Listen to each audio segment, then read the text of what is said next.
Hey there, everyone. I see folks starting to check in. This is your radio host, Scott Martin, for the evening. We're going to get going in just a couple minutes. Bear with us. We're just getting our stuff settled. So make yourself at home. Grab a warm beverage or a cool beverage based on where you are and what is appropriate.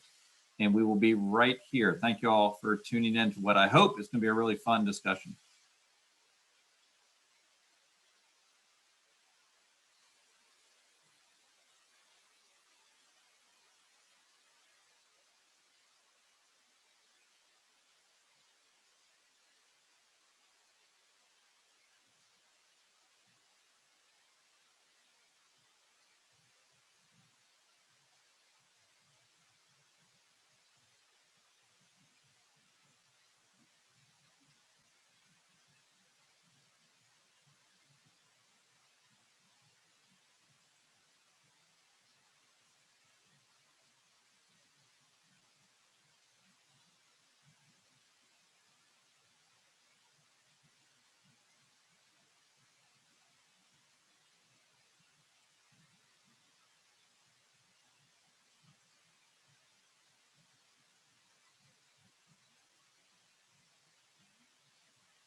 All right, so we're going to get going now. Thank everyone for joining us today for today's February World Urban Parks program. A very interesting and special program for you, and I appreciate you all taking time to tune in today. I know you have a lot else going on your plate, so we always appreciate the time you took. Just an intro for those of you that aren't connected with World Urban Parks. We are a consortium, conglomeration, collaboration of folks that work in cities, obviously around the globe, but have realized we have a whole heck of a lot in common and really learn a lot working together. So we're encouraged that you've tuned into this, because this is one of those things we do where we discuss and learn from one another, because we've learned how much we have in common more than ever before over this past year. If you want to keep up with the activities we're working on, you can follow us on any of the social platforms you see listed there. Do a little Google search for you. We would love to have you join our conversation as we figure out ways to make cities more livable, equitable, and enjoyable for all. These are some of our leaders. They're from around the globe, obviously, but represent countries as diverse as New Zealand to South Africa and everywhere in between.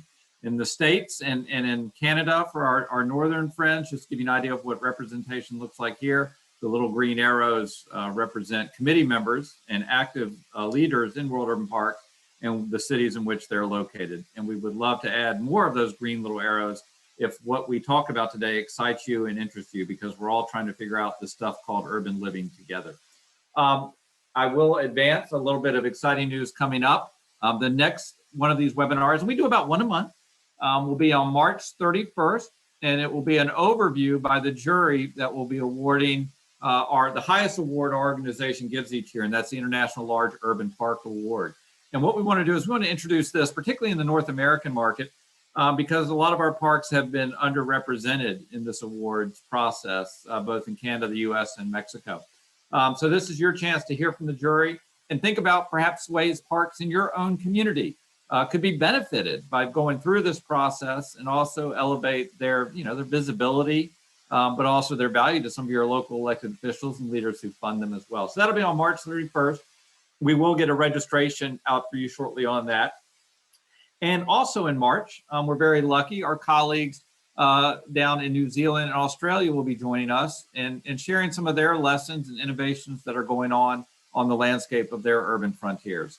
And I'll speak for myself, but I find some of the work coming out of those countries and Singapore and other areas across Asia to be some of the most exciting and innovative anywhere on the globe. So they'll have 3 speakers from that region, just kind of sharing some of the innovations in both design and programming that are going on.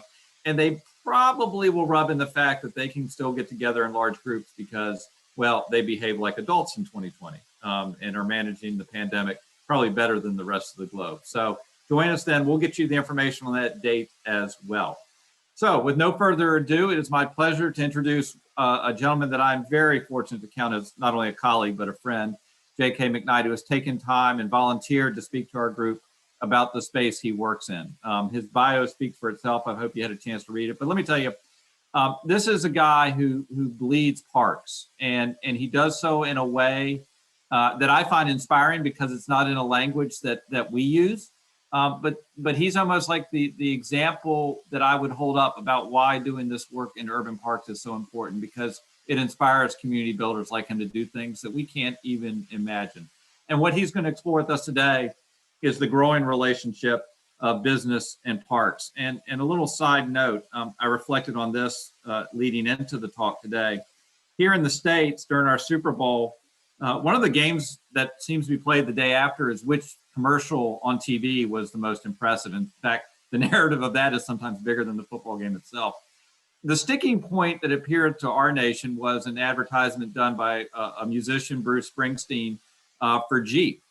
And the advertisement had absolutely nothing to do with selling Jeeps, as far as I can tell. Rather, it had to do about a broader message of coming together. And the ad spoke to something that JK is going to extend on in depth today, which is when commercial interests go beyond straight advertising and start going into what we would typically call philanthropy or philosophy about how they want to use their resources to change the world. And then, corporately, how they want to see their role in that advance their brand and their capital aims as well. And we tend to react to those. And JK is going to help us think about not just reacting, but engaging proactively in that space and building communities with Generation Z that don't see differentiation between public and private, perhaps the way we did. So with that, I will turn off my screen, shut the heck up, and let JK have the stage. We are happy to take questions. We'd love to take questions, as he's going to provoke a bunch of them during the talk. But we'll have JK do probably a 20 to 30 minute talk, and then we will take questions both in the Q&A but also in the chat, and then feed those to him at the close of his comments. So please load those up to there if you would. So with that, JK, the stage is yours. All right. Thank you, Scott. Appreciate everyone being here and everyone participating from all over the place. This is super exciting for me. I'm very fortunate. I grew up here in Louisville, Kentucky, and we're home to so many incredible Olmsted parks. And I think, Scott, correct me if I'm wrong, but I think it's I think we have kind of maybe more per capita here than just about anywhere else. So that was a big thing for me. I want to talk here about impact and how to use the parks, not only from economic and environment and social impact, but how do we creatively activate these parks, and how do we use brand partnerships as an integral piece to that activation and amplification strategy. So I'm going to talk about that, and before I do that real quick, I just want to make sure I have this right. I'm trying to share my video here, or just my screen. Anyone see start? I'm clicking start video and it says the host has stopped it. But can everyone hear me okay? Absolutely. Okay, all right, we'll just continue on here. So I'm gonna go through this a little bit and chat with everyone, go through this. But yeah, like I said, some background, grew up in Louisville. And my backyard, was really the smallest Olmsted park, I think in the whole country, Tyler Park, which is 13 acres, and it's right down the street from the largest park, which is Cherokee Park, which is 450 acres. And those parks felt like natural amphitheaters to me. The scenic overlooks the rolling hills, the pastoral meadows, the limestone bridges. You know, they were very aspirational for me, not only as solitary gathering spaces, but also as social ones too. And, you know, to a young creative entrepreneur, you know, it really fed my imagination and convinced me that this was the perfect place to launch a festival dream. So when I was 21, I dropped out of school to activate the smallest Olmsted Park and turned it into one of the biggest festivals in the country. And the festival I created was called Forecastle, which is a nautical term named after a social gathering space on a ship. And I launched it with no more than a couple $100 when I was 21 years old. And 15 years later, we've outgrown 5 parks. We've scaled up to 75,000 people, have $100 million economic impact on the city, launched an international foundation that's active across 12 countries right now, and became one of the most critically acclaimed festivals in the country. In fact, in 2018-19, we were Festival of the Year, runner-up at our industry awards, right behind my buddy Jay Sweet at Newport Folk Festival. And for those unfamiliar with Forecastle, you see an image right here. I'm going to go ahead and do a quick video that'll kind of go through 10 years, the first 10 years, the most embryonic years, the most important and formative years in a couple minutes. And then we'll go and talk about brand partnerships and how that helped make all this happen. So let me get that over here. We'll start that.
Louisville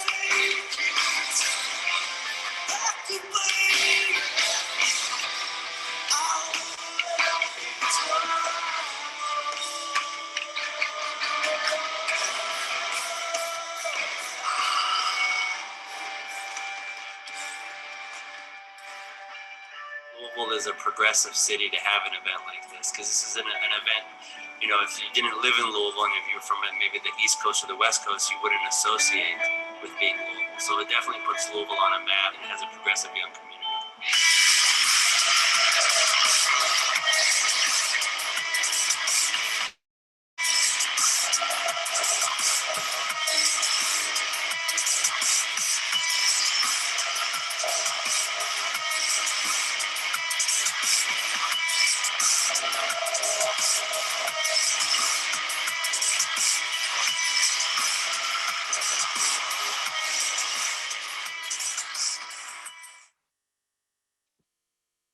All right, pretty cool. Let's see, let's get back in here. So, hold on one second.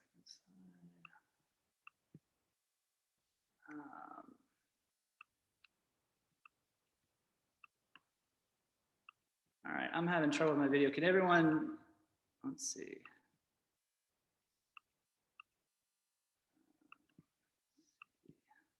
Hey, Scott, can you jump in for a second? I'm trying to get this pulled up.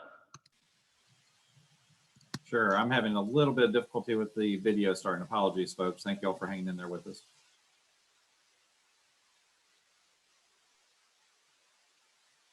It should be fixed now if you want to give it a try. There we go. I'm so sorry about that.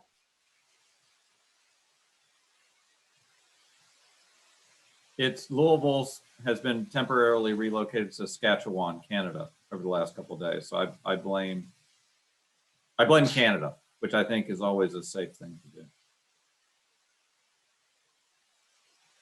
You are in, JK.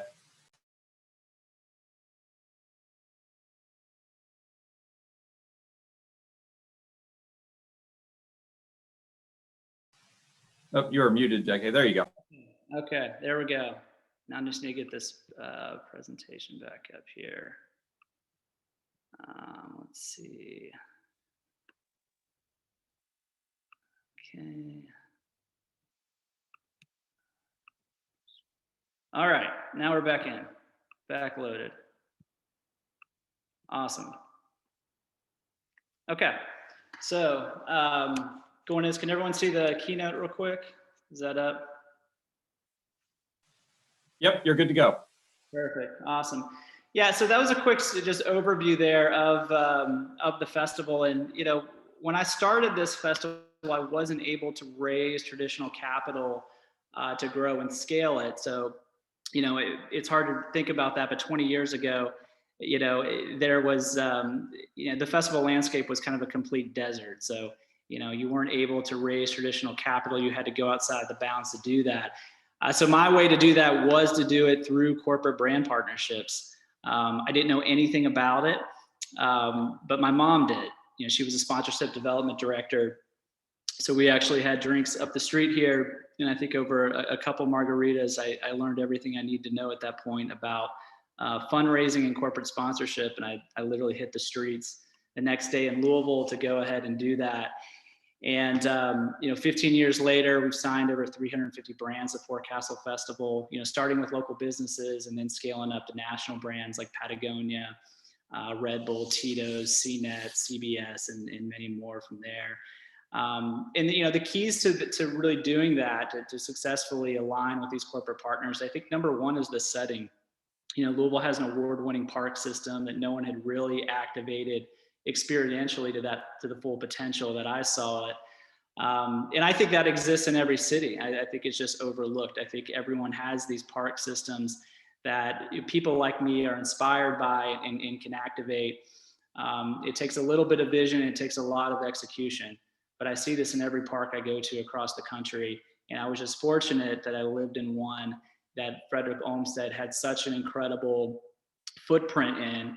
And when I walked through Frederick's Parks and I just saw again these incredible limestone, walkways and these pastoral meadows and these natural amphitheaters, it really inspired me to be able to do what I wanted to do. So, setting's incredibly important. I think that's the kind of the first key when engaging with a corporate partner. Make sure you have a unique setting, something that can't be replicated anywhere in the country. The second one there is the audience. Millennials are credited with planning an experiential seed. I think that Gen Z is kind of grabbed by the horns. And post-pandemic, there's going to be a flurry of activity, around young people, going to parks and going to participate in festivals. And brands ultimately want to connect where connections are, and that's in parks and outdoor recreational experiences. So I think there's a real opportunity here, when you think about Gen Z, when you think about millennials, when you think about the expenditures that they're going to have on experiences versus things, that's taking the entire corporate community by storm, and they're going to start moving money, as they have been over the past 10 years, increasingly into experiential. So it's important to find the right setting, get the right program together, and know your audience, know who you're working with there. So I think that's super important. So experiential economy, again, looking at the stats here, millennials commanding over $1 trillion in spending, 75% rather spending on experiences versus products. You see this tide changing, this happening all across the country. So important to get in front of it. And the next part here, I think, is really the engagement. There's an art and architecture to presenting to brands and activating those brands successfully in the park system. And if you ask me and Scott and people like us, experience is branding at its best. It's authentic, it's original, it's meaningful, it adds value. It's something you can't really say about the digital advertising world, which tends to be more disruptive. So experiential to me is really the key to authenticity, and authenticity is key to capturing that audience. So there's no better place to do that in the park system. So kind of let's go through a little bit just about engagement with corporate entities and business nonprofit partnerships. I think the first step in that is really design. You have to design an experience with a brand, and you have to understand that brand that you're going to be working with, and how all that works together. And the way that I like to think about our festivals is we have kind of this macro experience. We're really presenting, as it says right here, no better reflection of Louisville's soul and spirit. We're presenting that on a kind of a silver platter for, in our case now, 70,000 people from 2,000 cities and 13 countries. But that macro experience really is brought to life by all these dozens of micro experiences. In those micro experiences, whether in our case they're focused on a bourbon lodge, or we have a great tribute to Hunter S. Thompson and all these kind of unique Kentucky brand identifiers, those are all presented by brands. Those would not be there if we didn't have brand partnerships and corporate sponsorships. So you look down right here and you see, Forecastle Derby, that's a brand partnership. And I think the patrons that come onto the festival, the difference in kind of digital advertising, which is more intrusive, and experiential marketing, which adds value, is that the patron that comes to the festival, they expect that there's going to be brands, and they expect that those brands are actually going to add value, significant value to their experience. So what does that do? That makes them much more open to engaging with the festival and engaging with the brands in a positive way. So part of my world is when you have a brand that you think can activate it in your park system and in your program in a really good way, you really got to build the bridge to that brand and understand the brand completely, what their values are, who their audience is, and then create an engaging activation that works for them. And there's no place better to do that, in my opinion, than a park. Hey, JK, I don't think your slides are advancing. If you could hit a couple right now, please. Yeah, I'm going into some case studies here. Okay, very good. Sorry. 1 second. So the second part of that, I think, is delivery. So, once a brand activation is designed, you then have to bring it to life. you work with a team like mine or others that kind of bring the pieces and the people together in a timely, budget sensitive manner. And then I like to overlay that with a lot of experiential marketing strategies and place them in the right environment at the right time, which drive traffic and customers to the brand. And the last piece of this, and I think this is a really important one to take note of, is measurement. How do you gauge the ROI? How do brands gauge the ROI of a partnership that they do with you at your event, at your park?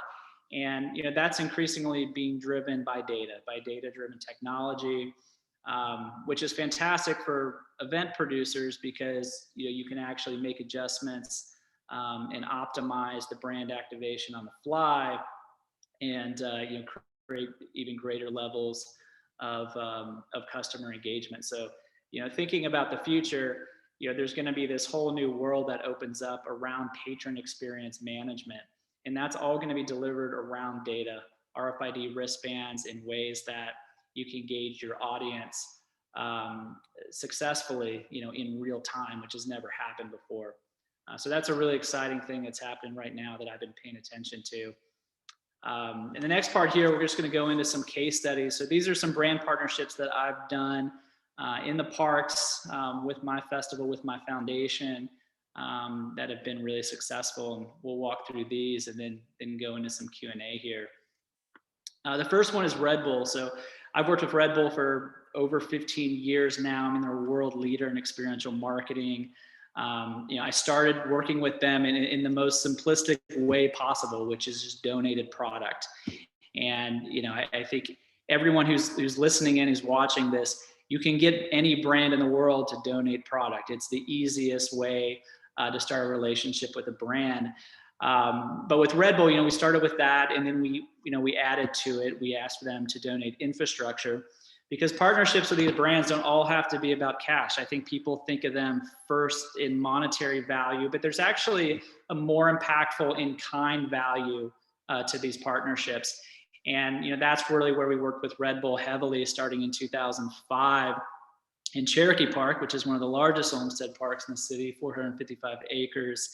And Red Bull donated a lot of infrastructure that really helped enhance the festival, enhance our ability to engage with our customers. So that was incredible. And then as we moved along and the festival grew, we started a little pool party with them in the official hotel of the festival, which was overlooking the park that we were activating. And over the years, that grew from a pool party to the third largest stage at our festival.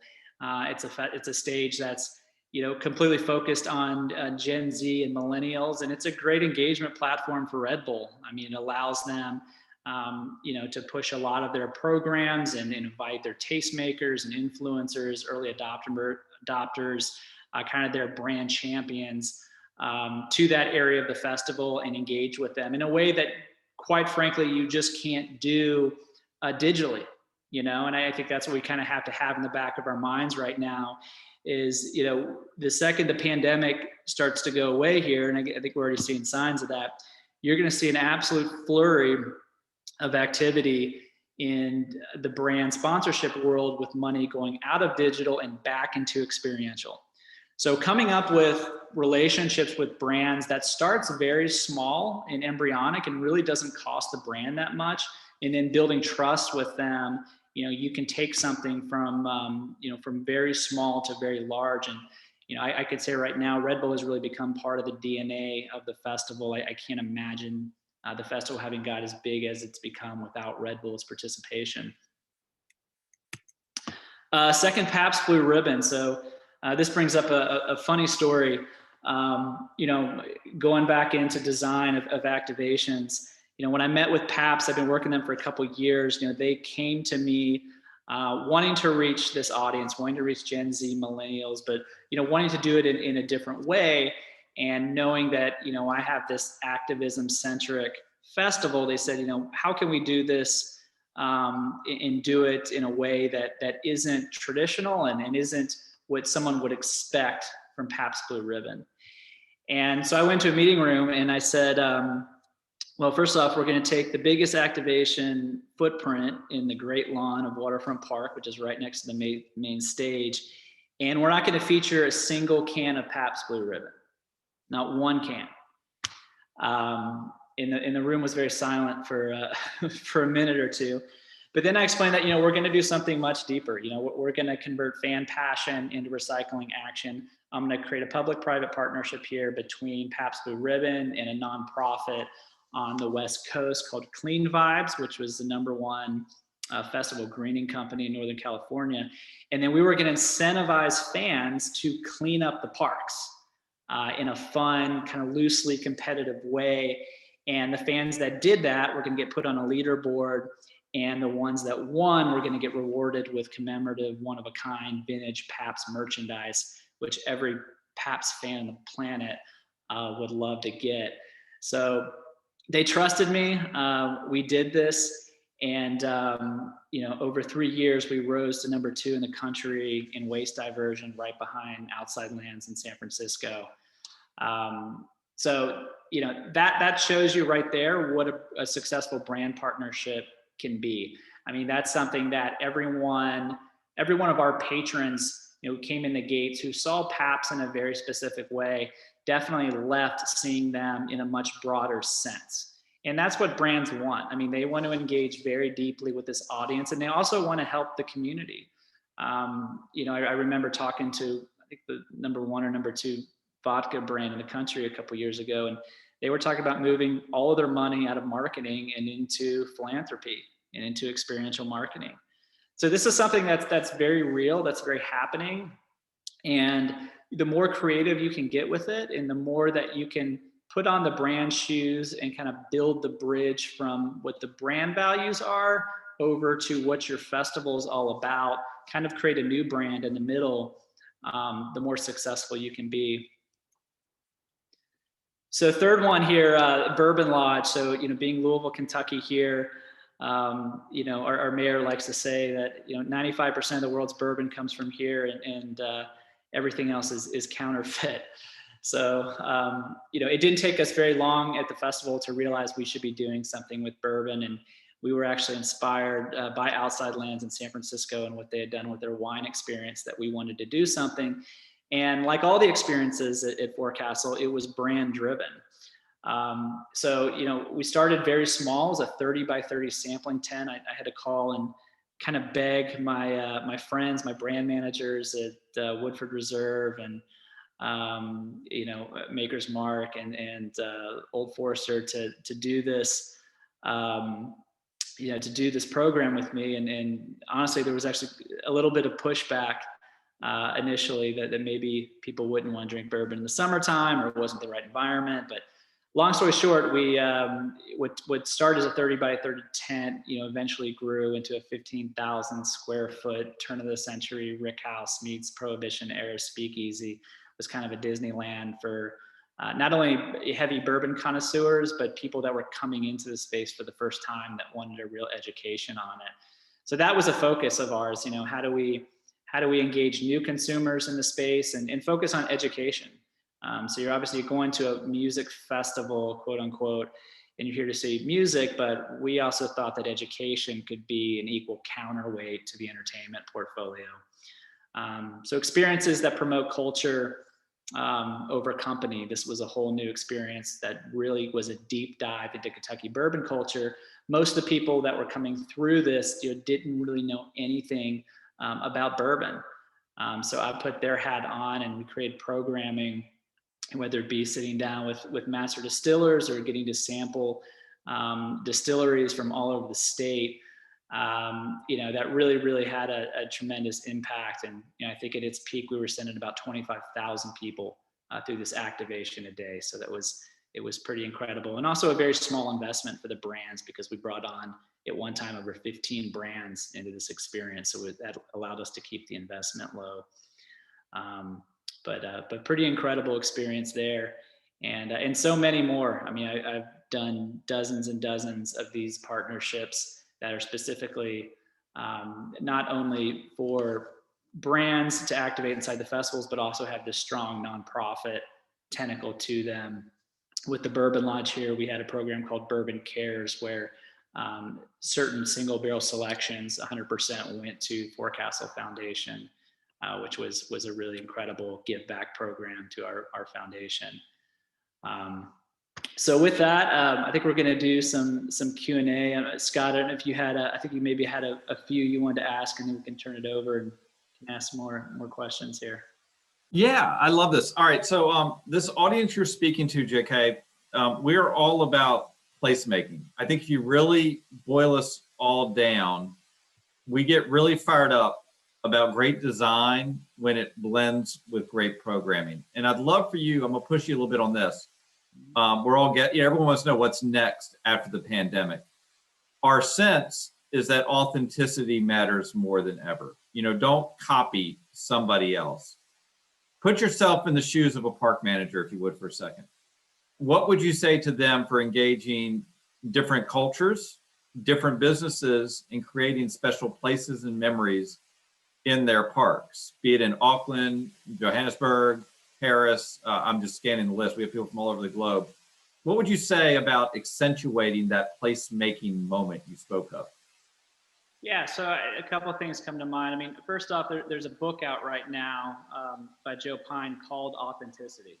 And it basically talks about how authenticity is the number one key to reaching Gen Z and millennials within the experiential world. So yeah, I mean, I'm a big believer, and that's why I love parks, because to me, parks are authentic experiences. And you know, really what it requires is just taking what's already there, you know, taking the built environment that's already there in a park system and just being creative with it, you know, having someone on your team that has vision, that is imaginative, that can see the parks being used in a much different way than what they're normally used for every day. And, you know, I think that setting, as I said earlier, I think is incredibly important. And, you know, brands want to engage in that setting, but they also want, you know, they want the experience to be authentic too. So if you're a park manager in the development space, do you wait for these companies to come to you, or when they come to you, what kind of give us the back office look-see? Because it always feels strange and bizarre to those of us who are trained in growing grass, trees, and, you know, doing park stuff. Yeah, so you definitely go to the brands, you know, and you have to go to the brands with, you know, a very specific vision in mind. So, you know, my vision was obviously a festival. I mean, I wanted music, art, activism all represented equally in a scenic park environment. That was my initial vision statement when I was in my early 20s. But yeah, you have to present something that's, you know, that's very focused, and you also have to do your research to understand a little bit about the brand. I think one of the biggest mistakes people make when they're engaging corporate partners is they assume that the brand partner knows everything about their park and knows everything about the program that they're pitching them on. And most of the time they don't.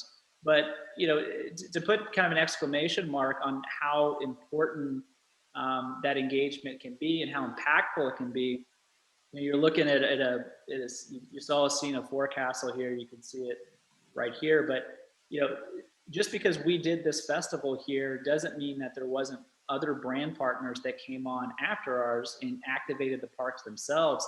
We, Red Bull, I talked about them. They actually came on board and hosted Red Bull Flu Tag, which is one of the biggest events they have in the country. And they picked Louisville, Kentucky, the smallest market they'd ever done this program in, because of their experience with Forecastle and because of their experience on the waterfront at Louisville. So that was a national event, and it wouldn't have happened unless Red Bull had activated in the park at Forecastle to begin with. But yeah, so again, I think it's multifold, but it's understanding, you know, what's unique about your setting in your park.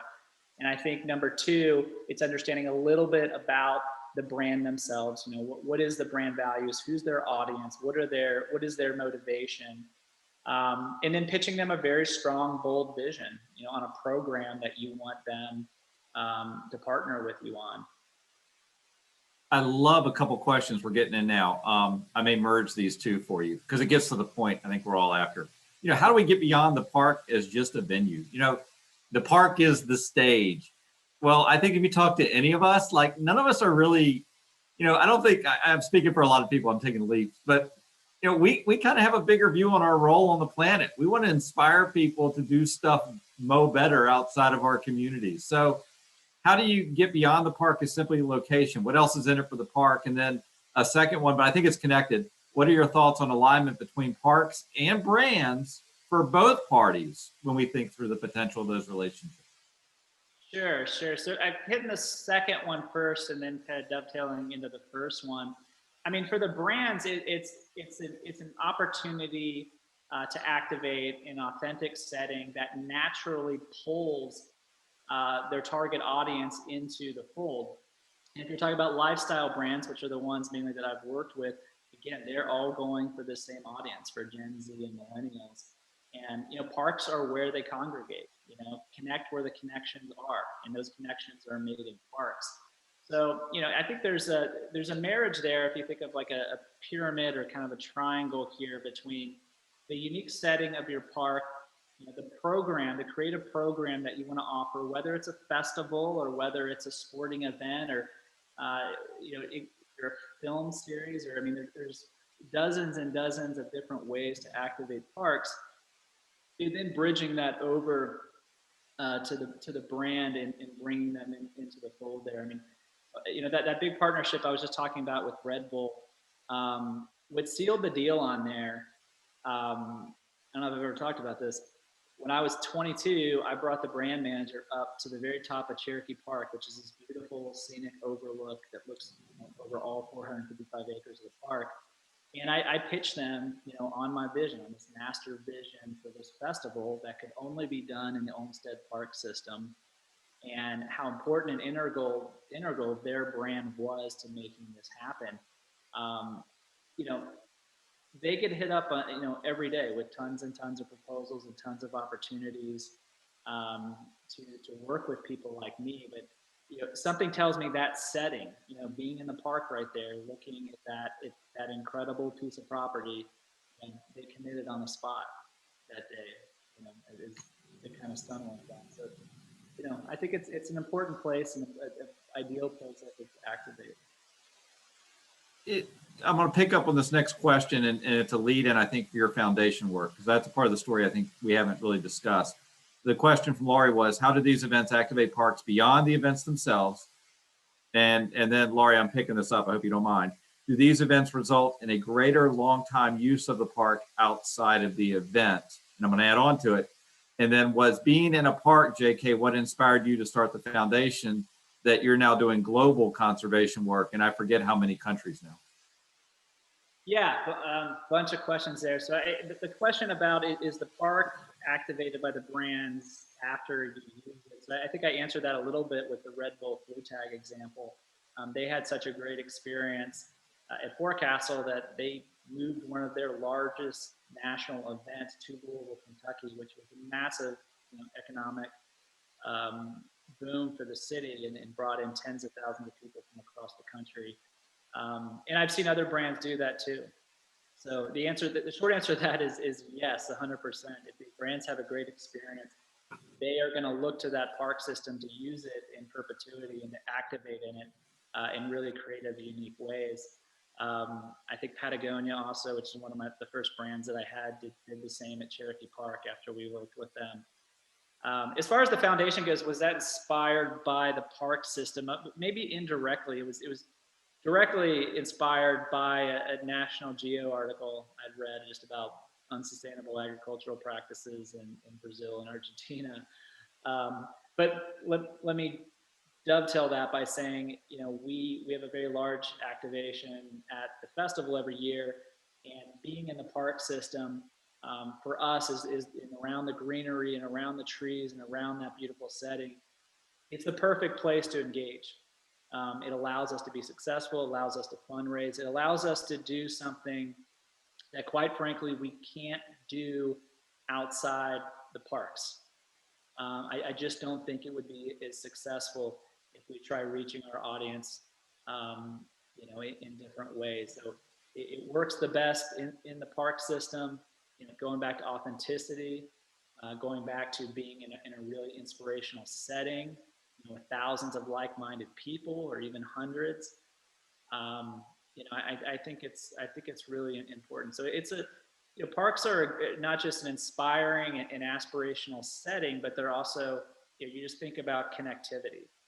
All those people that are there connecting together, it really creates an energy and a synergy that I think is ideal. I'm going to merge two questions, and they're both good because I know everyone's thinking about it.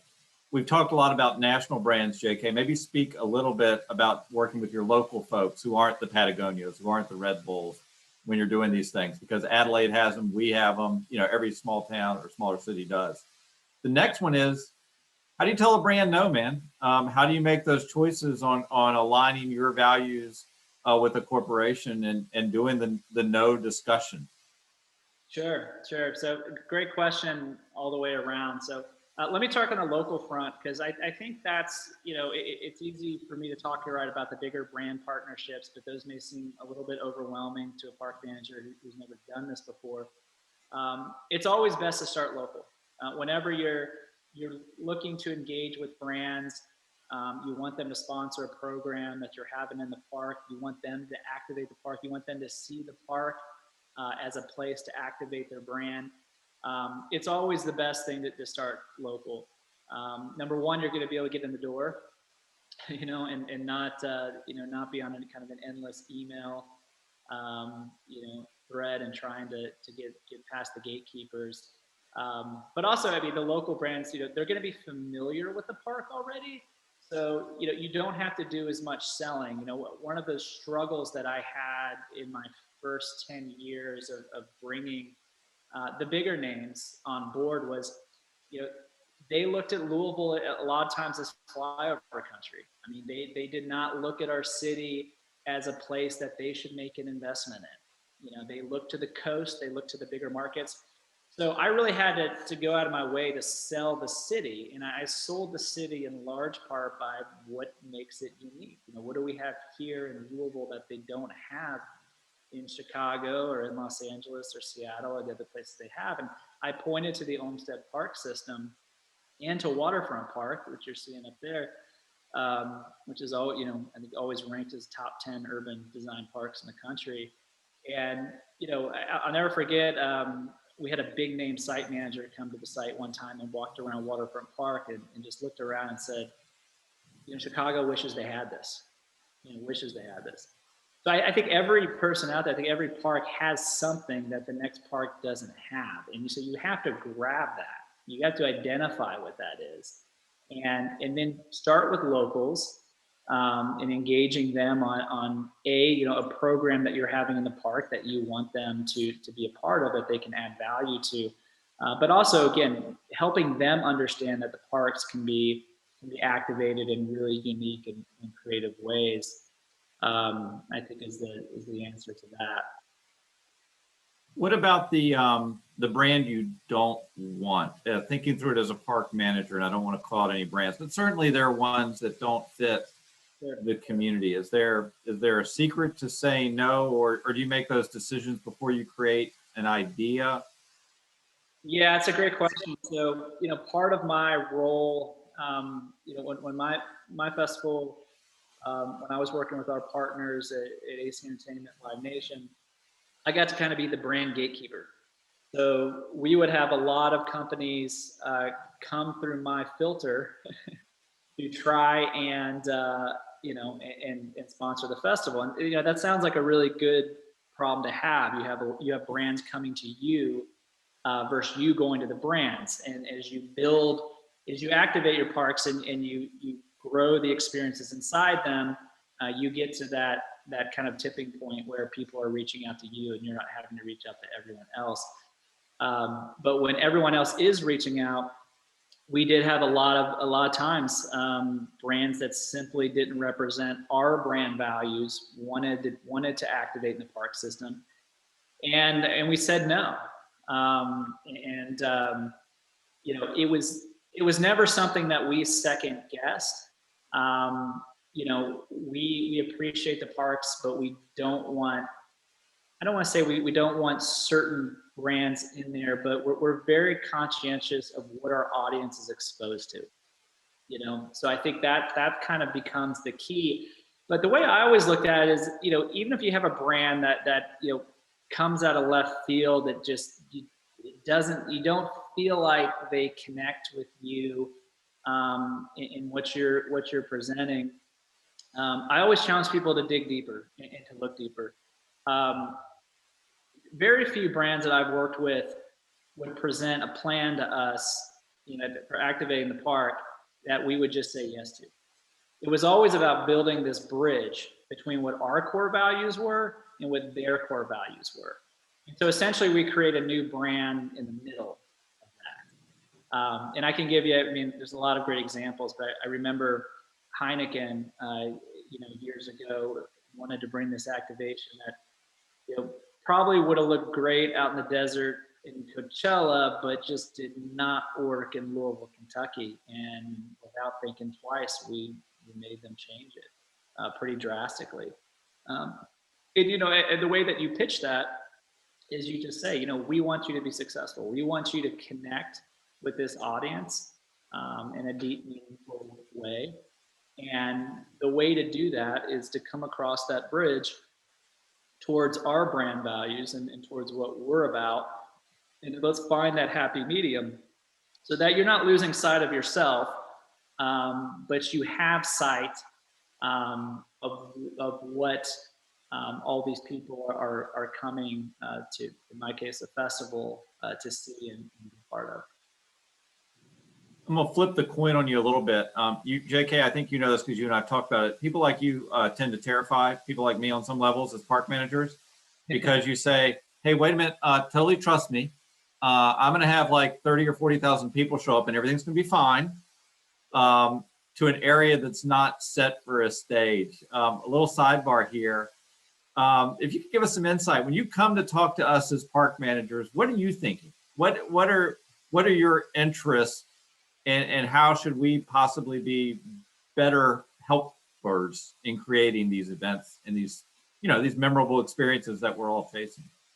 Sure. So, yeah, that's a loaded question. I've activated in so many different types of parks and seen so many different types of park management partners with that, both good and bad.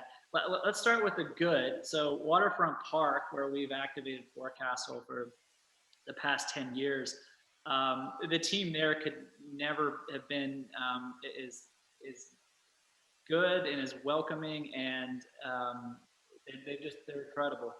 They welcomed us as partners, and they knew that we were going to bring something there that was world class, that was going to drive tens of thousands of people to the city, create all of this economic opportunity and opportunity for growth.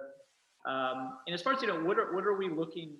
When we go to a park, what are we looking for them? I think the first thing is flexibility. Festivals are like building cities. They're not producing events. They're building cities. So we want to build a city in this park. Well, we need certain things to do that. Can we build an electrical grid around the whole park? Can we do that? Is there a curfew we have to abide by? If so, what does it take to extend it? If something happens, how lenient is the group with damages? Because you put 75,000 people on a property, you're going to have to kind of retail the land, and you're going to have to. There's probably going to be some park benches and things that need to be replaced. We have insurance policies for all that, but it's them being flexible. I think them being into the vision and then being flexible with everything that we want to do, because quite frankly we want to do a lot, and we don't want to run into red tape everywhere we go, because these things are very, very difficult to produce. It takes dozens and dozens of departments and everyone kind of working in perfect synchronicity to make it happen. So we want partners. We don't want adversaries. And also just, I think you're always going to hear about budget, but pricing. You know, can we start out on year one, you know, in a maybe lower tier pricing range and then build up? You know, can you grow with us? You know, is something too. So, but of all of it, I think flexibility. And what the team at Waterfront Park went so far with us for that they actually allowed us to take over their entire building on site at the festival to make our offices out of. We have teams coming in from all over the country. So they go above and beyond the call of duty to be flexible to us and to make sure that we feel welcome. Let's chase this a little bit further. I know you and I are of the same spirit, so this may be a third rail I'm grabbing. I'm an anti-outdoor amphitheater park person by my nature. I think it eliminates the use of a piece of public land for any other use but an amphitheater. You have done these events, JK, in everywhere but a specifically designed outdoor performance venue. You have not done this at Hollywood Bowl. Yeah, this is a totally leading question. I'm looking for support. What do you look for in park design to create these venues in these memorable spaces? Because you got a lot of architects on here. You know, what would you tell them before they put pen to paper about what makes it good? Yeah, that's an excellent question. I too am not a fan of doing festivals in outdoor amphitheaters, purely for the reason, this is just me, I'm an anomaly here, purely for the reason that I don't look at festivals as concerts. Festivals are much more dynamic and multidimensional, and there's all these different cultural mediums that you're trying to meld together to create this world-class experience. So to me, just the idea of activating in an amphitheater puts all the focus on music and not the focus on everything else that makes it a festival, not a concert. If that makes sense. So in the second part of the question, so that was the first part. What was the second part you asked real quick? What would you tell an architect right now who's tuned in and designing an urban space if they want it to be a place that could host or would be welcoming for your placemaking experiential events? So the big that kind of goes into the same answer I gave. So the big thing there is just, you know, a diversity of different landscapes and spaces to activate it. So Cherokee Park, where the biggest Olmsted park that we did with Forecastle, is a great example of that. Not only did we have this kind of very scenic outlook amphitheater area, which was perfect for a stage, but right behind that, you know, we had this incredible forested trail, you know, that went all through the park. That was perfect for visual arts. You know, that was incredible for that. And then you got through that and you got in, again, this beautiful pastoral meadow out there that was great for activism. You know, so we brought in over 50 organizations that activated that area. You walked over this beautiful bridge over a creek, you know, and you're in a totally different space. So I think that's the key, you know, as a creative, as an entrepreneur, as someone that loves the design side of these experiences, I want to see multiple spaces that I can use in completely different ways. I don't want to go into one, and this is a really good point though, because I've also noticed with a lot of parks, when they rent them out, they only rent certain spaces out. Mm-hmm. Other spaces cost, you know, different amounts of money. So, you know, that's something to think about. You know, especially, you know, for someone who's kind of up and coming in this, you know, they're not going to want to pay for, you know, a separate fee for this area, then a separate fee for this area, and a separate for this area. It kind of needs to be all inclusive, if that makes sense. That does. We're almost out of time, but we've got a couple great questions coming in. You know, there are two questions. I'll merge them. We'll shut it down after this. But JK's email's out there. He's totally accessible. Follow up with him on your own. I encourage you to do it. This is a great question because it'll tee you up. What's next, JK? What's your dream location in the U.S. and beyond? And then I think I'm going to say this right. Where do you think the most success for creating these placemaking events that you do, where art, music, and landscape come together, is going to happen? Wow. Loaded question. Let me focus on the first one too. you know, I always like to activate in areas that have never been activated. So, you know, I did that with the Olmsted Parks here, and you know, if I was ever able to find, you know, another piece of property, especially I think for me one that's, you know, over water, I think, you know, would be really interesting to do if you had like a state park on an island or something that you could do full camping and a real immersive experience. You know, Yeah, because nothing could go wrong there at all. totally. We don't like to think about that. No, it's all about the, you know, the one thing that can go right, not the 99 that can go wrong. But yeah, you know, again, I'm all about immersive experience. So, you know, if you can have an environment that patrons can be on and stay on for, you know, a continual period of time over days, I think that just compounds attractiveness, you know, to someone like me. So still trying to find that, but that's, you know, that's definitely something that's on my radar. That's great. Yeah. No, you nailed it. And we are right at our time limit. Thank everyone for tuning in. So many folks stayed on for the whole time too. So we'll have this archived. It will be recorded. It has been recorded and will be extended shortly. And then we will get you out the notes as well afterwards. JK, thank you so much for contributing your wisdom, your stories, and your expertise to us. This has been, I know, enormously helpful and inspiring, as the what's next is going to be here very soon. And I think you've laid us a really neat pathway forward, dude. Absolutely. Well, I appreciate it. Appreciate the time. Thank you, everybody else. Appreciate it so much. We will see you later this month, so stay tuned with World Urban Parks. Australia, Asia, I always pronounce that wrong, will be next. And the World Urban Parks Awards, Large Urban Parks Awards, of which Waterfront Park in that photo that JK has activated quite well might be a pretty good nominee as well. So stay tuned with us there. And thank Indiana University and Eppley for putting this on. Appreciate it. Thank you, Maggie, for making it all work. Later, everybody.